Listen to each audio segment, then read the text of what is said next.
which has 800 doctors who have been faithfully showing up at all 33 prisons in California for the last 30 years.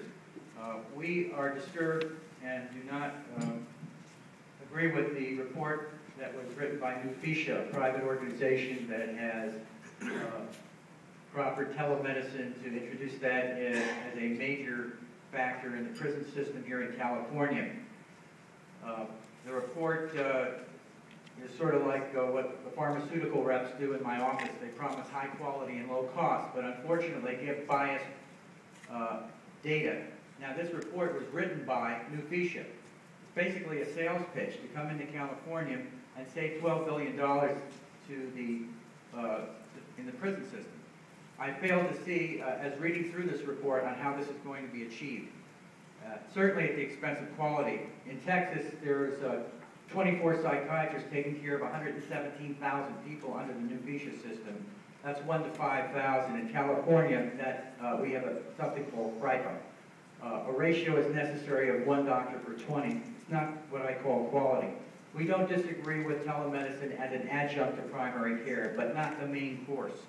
As far as cost, we're worried that residents, if the doctors are transferred from the CDCR Corrections Department to the University of California, they're going to be replaced by residents, and that is going to further lower the quality of care in the name of cost.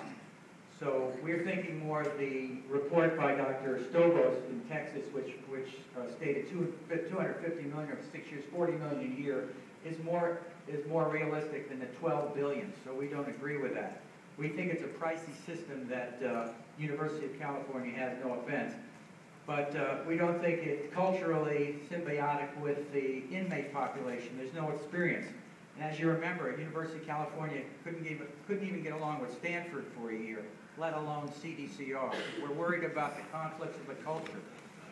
Conflicts of interest, as I said before, some of the members of the University of California were in Texas. They actually had ownership, or they had some sort of vested stake in that. We're worried about the public perception of a private company coming in. The University of Texas, of course, had 35% share of Nufisha. We're worried that's going to happen here. The public's not going to like it, and it's not good for inmate care to have a private company wagging the dog.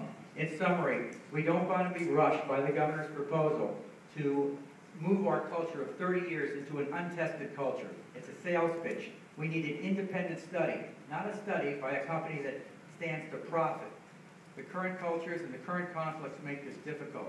We want our doctors to stay in collective bargaining environment and do the best job they can, and have telemedicine be a selective process. Thank you.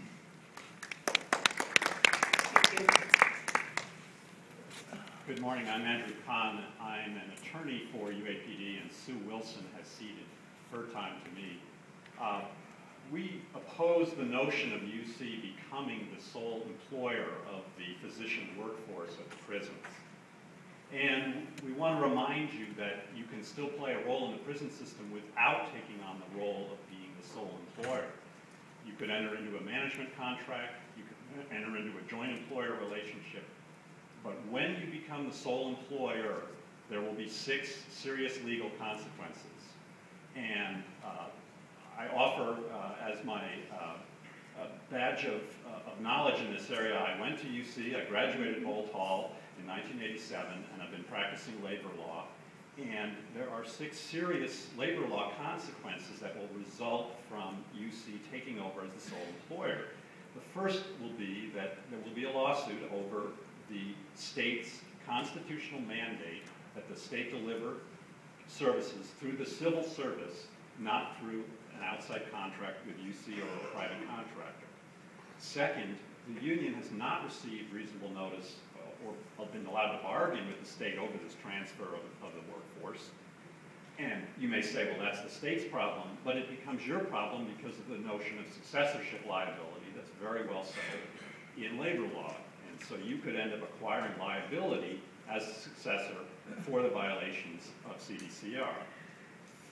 Fourth, UC may very well end up being a successor employer and having to bargain with UAPD. Currently, physicians in the UC system are not represented by any labor organization, and I'm not sure you want to invite that situation. Fifth, you will end up being named by the inmates in their lawsuits, which they file very frequently against CDCR over medical care issues. And you will end up, regardless of any indemnity agreement, having to spend a whole lot of staff time working on the defense of those cases, which I submit UC could spend more profitably in other endeavors.